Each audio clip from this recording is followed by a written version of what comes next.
नमस्कार, आप देख रहे हैं सरकारी अपडेट इंडिया, जहां पेंशन और सरकारी योजनाओं से जुड़ी जरूरी जानकारी आसान भाषा में समझाई जाती है। वीडियो पसंद आए तो चैनल को सब्सक्राइब जरूर करें ताकि अगली महत्वपूर्ण अपडेट आपसे छूटे नहीं। 12 अगस्त 2026 की इस खास जानकारी में बात करेंगे ईपीएस 95 पेंशन से जुड़े उन मुद्दों की जिनको लेकर देश भर के पेंशनरों के बीच लगातार चर्चा बनी हुई है। न्यूनतम पेंशन बढ़ाने की मांग, 7,500 रुपए प्लस महंगाई राहत की मांग, डिजिटल लाइफ सर्टिफिकेट, पेंशन भुगतान में आने वाली परेशानियां, उच्च पेंशन, ईपीएफओ की शिकायत प्रक्रिया और सोशल मीडिया पर तेजी से वायरल होने वाले दावों को आज सरल भाषा में समझेंगे।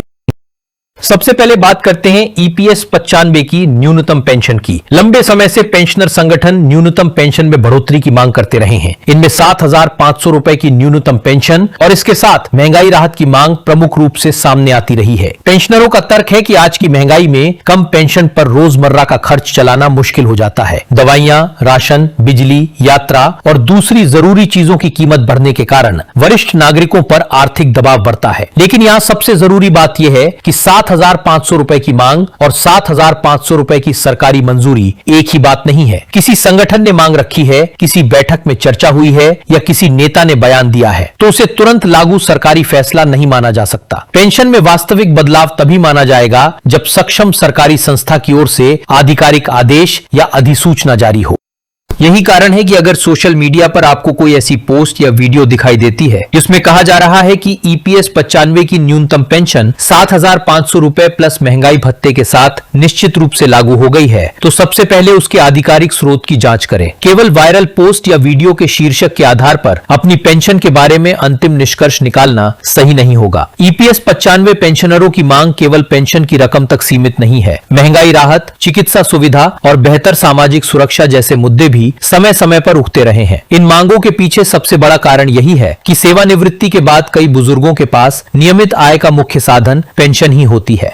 एक वरिष्ठ नागरिक के लिए पेंशन केवल बैंक खाते में आने वाली राशि नहीं होती। उसी राशि से घर का राशन, दवाइयां, बिजली का बिल और रोजमर्रा की जरूरतें पूरी होती हैं। इसलिए न्यूनतम पेंशन बढ़ाने की मांग का मानवीय पक्ष निश्चित रूप से महत्वपूर्ण है। लेकिन सरकार को किसी भी बड़े पेंशन सुधार के साथ फंड की स्थिति, वित्तीय जिम्मेदारी, योगदान और भविष्य में लाखों लाभार्थियों को भुगतान की क्षमता जैसे पहलुओं को भी देखना पड़ता है। अब बात करते हैं डिजिटल लाइफ सर्टिफिकेट की। पेंशन प्राप्त करने वाले पात्र लोगों को समय समय पर यह प्रमाणित करना होता है कि वे जीवित हैं और पेंशन प्राप्त करने के पात्र हैं। डिजिटल लाइफ सर्टिफिकेट की व्यवस्था का उद्देश्य इस प्रक्रिया को आसान बनाना है ताकि वरिष्ठ नागरिकों को हर बार कार्यालयों के चक्कर न लगाने पड़े।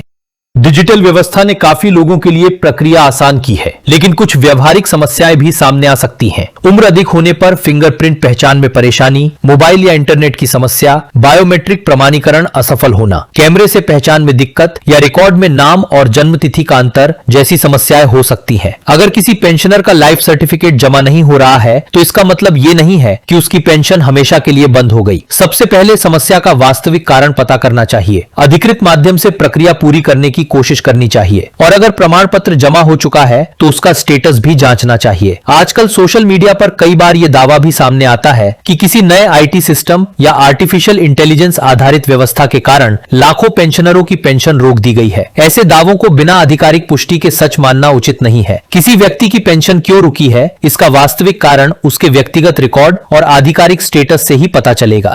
अगर आपकी पेंशन खाते में नहीं आई है तो सबसे पहले बैंक से भुगतान की स्थिति की जानकारी लें। इसके बाद अपने पेंशन रिकॉर्ड की जांच करें। अपना पीपीओ नंबर सुरक्षित रखें क्योंकि पेंशन पेमेंट ऑर्डर नंबर कई प्रक्रियाओं में महत्वपूर्ण होता है। बैंक पासबुक, पेंशन क्रेडिट का रिकॉर्ड और विभाग से मिले दस्तावेज भी संभाल कर रखें। मान लीजिए किसी पेंशनर को पिछले महीने पेंशन मिली थी लेकिन इस महीने खाते में राशि नहीं आई। ऐसी स्थिति में तुरंत सोशल मीडिया पर किसी दावे को देखकर घबराने की जरूरत नहीं है। पहले बैंक से पूछें कि कोई भुगतान आया या नहीं। इसके बाद संबंधित पेंशन प्राधिकरण से स्थिति की पुष्टि करें। अगर लाइफ सर्टिफिकेट से जुड़ी कोई समस्या है तो उसका स्टेटस जांचें। अगर समस्या बनी रहती है तो आधिकारिक शिकायत दर्ज की जा सकती है। शिकायत करते समय केवल यह लिखना कि पेंशन नहीं आई पर्याप्त जानकारी नहीं देता। बेहतर होगा कि अंतिम बार पेंशन कब मिली थी, कितनी राशि मिली थी, कौन सा महीना लंबित है, लाइफ सर्टिफिकेट कब जमा हुआ और पहले कोई शिकायत दर्ज की गई है या नहीं जैसी जानकारी स्पष्ट रूप से दी जाए।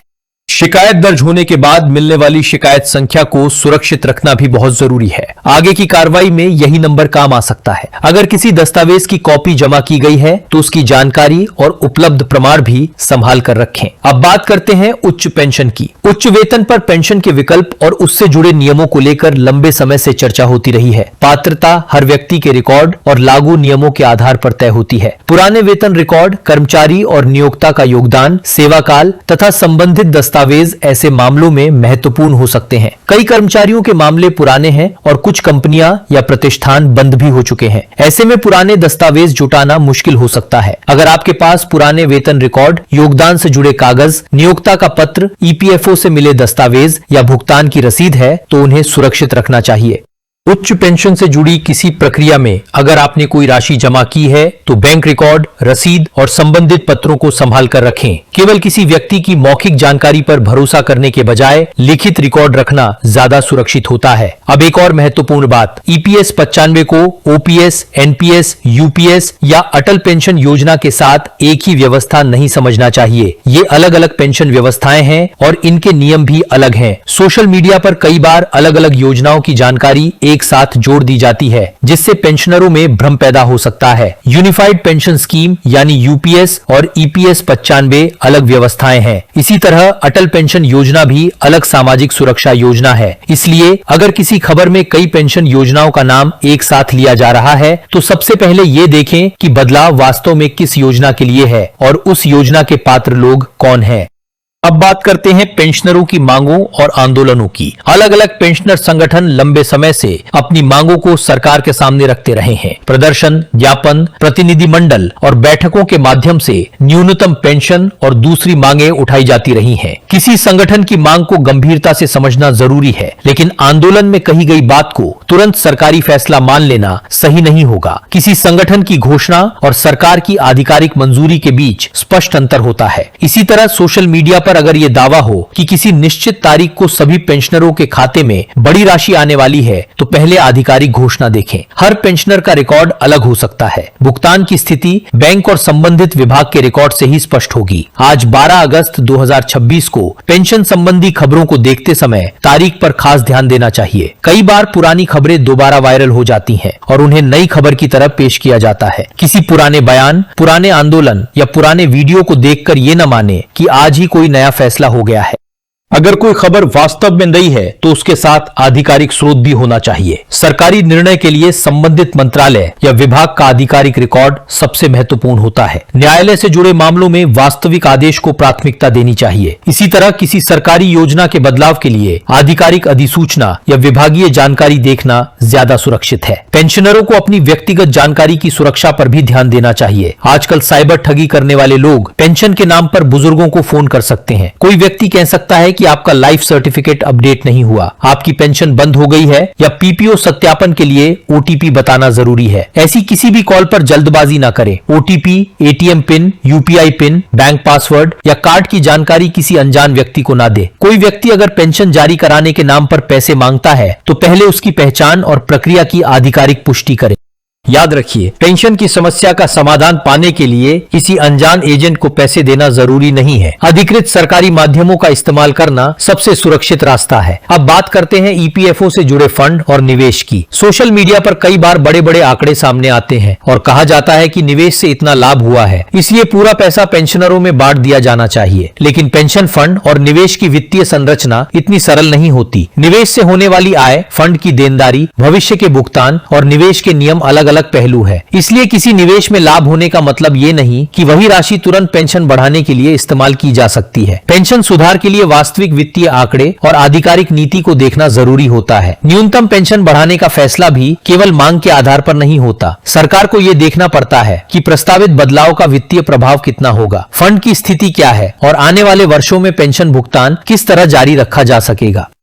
इसके बावजूद ये भी सच है कि कम पेंशन पाने वाले बुजुर्गों के लिए महंगाई एक गंभीर चुनौती हो सकती है। इसलिए न्यूनतम पेंशन और महंगाई राहत की मांग का महत्व बना हुआ है। पेंशनरों की जरूरत और पेंशन व्यवस्था की वित्तीय स्थिरता के बीच संतुलन बनाना नीति निर्माताओं के लिए महत्वपूर्ण विषय है। अगर आपको इस तरह की जानकारी उपयोगी लग रही है तो वीडियो को लाइक जरूर करें और चैनल सरकारी अपडेट इंडिया को सब्सक्राइब कर लें। खासकर अगर आपके परिवार में कोई ईपीएस 95 पेंशनर है तो ये वीडियो उसके साथ जरूर शेयर करें। सही जानकारी समय पर मिलना कई बार गलत उम्मीद और गलत फैसले से बचा सकता है। अब उन पेंशनरों के लिए कुछ जरूरी बातें जो इस समय अपनी पेंशन से जुड़ी समस्या का सामना कर रहे हैं। सबसे पहले बैंक खाते की स्थिति जांचें, फिर पीपीओ नंबर और पेंशन रिकॉर्ड देखें। उसके बाद डिजिटल लाइफ सर्टिफिकेट का स्टेटस जांचें। अगर समस्या फिर भी बनी हुई है तो संबंधित आधिकारिक कार्यालय या शिकायत प्रणाली में शिकायत दर्ज करें।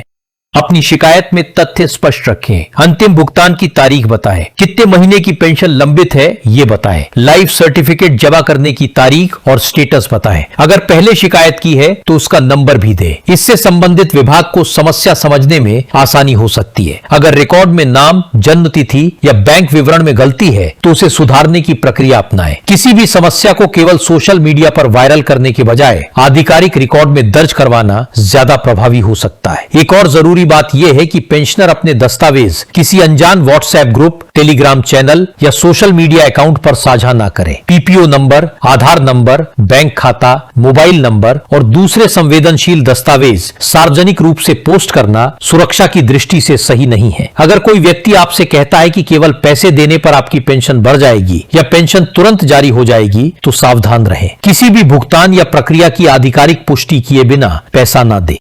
ईपीएस 95 के मामले में सबसे ज्यादा भ्रम इसी वजह से पैदा होता है कि मांग और मंजूरी को एक ही चीज समझ लिया जाता है। 7,500 रुपए प्लस महंगाई राहत की मांग पेंशनर संगठनों की ओर से लंबे समय से उठाई जाती रही है, लेकिन जब तक सक्षम सरकारी संस्था की ओर से स्पष्ट आदेश नहीं आता, इसे लागू पेंशन के रूप में बताना सही नहीं होगा। इसी तरह 50% पेंशन रोकने, करोड़ों खातों को होल्ड करने, किसी नए सिस्टम से सभी पेंशनरों का भुगतान रोकने या किसी निश्चित तारीख को बड़ा भुगतान आने जैसे दावों को भी बिना आधिकारिक पुष्टि के अंतिम सत्य नहीं मानना चाहिए। पेंशन से जुड़े मामलों में एक जिम्मेदार दर्शक की तरह काम करना जरूरी है। कोई खबर मिले तो पहले उसका स्रोत देखें। खबर कब की है ये देखें। क्या इसमें सरकारी दस्तावेज दिया गया है ये देखें। अगर केवल किसी व्यक्ति का बयान है तो उसे बयान ही माने, सरकारी फैसला नहीं।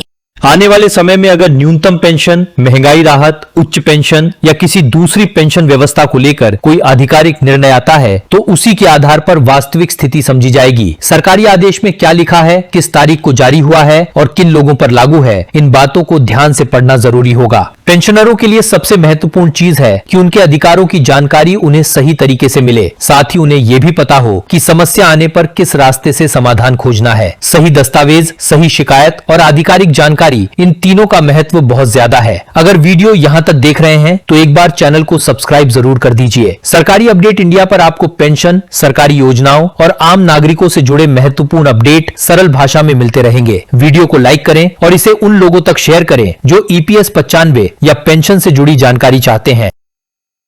अंत में सबसे जरूरी बात एक बार फिर समझ लीजिए। ईपीएस 95 की न्यूनतम पेंशन बढ़ाने की मांग लंबे समय से चर्चा में है। 7,500 रुपए प्लस महंगाई राहत की मांग भी प्रमुख मांगों में शामिल रही है, लेकिन मांग और सरकारी मंजूरी के बीच अंतर है। किसी भी नई राशि को लागू पेंशन मानने से पहले आधिकारिक आदेश देखना जरूरी है। डिजिटल लाइफ सर्टिफिकेट पेंशन भुगतान की प्रक्रिया का महत्वपूर्ण हिस्सा है, लेकिन तकनीकी परेशानी होने का मतलब अपने आप पेंशन की पात्रता खत्म होना नहीं है। समस्या आने पर स्टेटस जांचें और अधिकृत माध्यम से समाधान की कोशिश करें। उच्च पेंशन के मामलों में पात्रता और रिकॉर्ड महत्वपूर्ण है। पुराने दस्तावेज सुरक्षित रखें और लिखित रिकॉर्ड के आधार पर आगे बढ़ें। ईपीएस 95 को यूपीएस, एनपीएस, ओपीएस या अटल पेंशन योजना के साथ एक जैसा ना समझें। हर योजना की अपनी पात्रता और नियम होते हैं। और सबसे महत्वपूर्ण, पेंशन के नाम पर आने वाले फोन, मैसेज और लिंक से सावधान रहें। ओटीपी और बैंकिंग जानकारी किसी को ना दें। अपनी मेहनत की कमाई और व्यक्तिगत दस्तावेजों की सुरक्षा को हमेशा प्राथमिकता दें।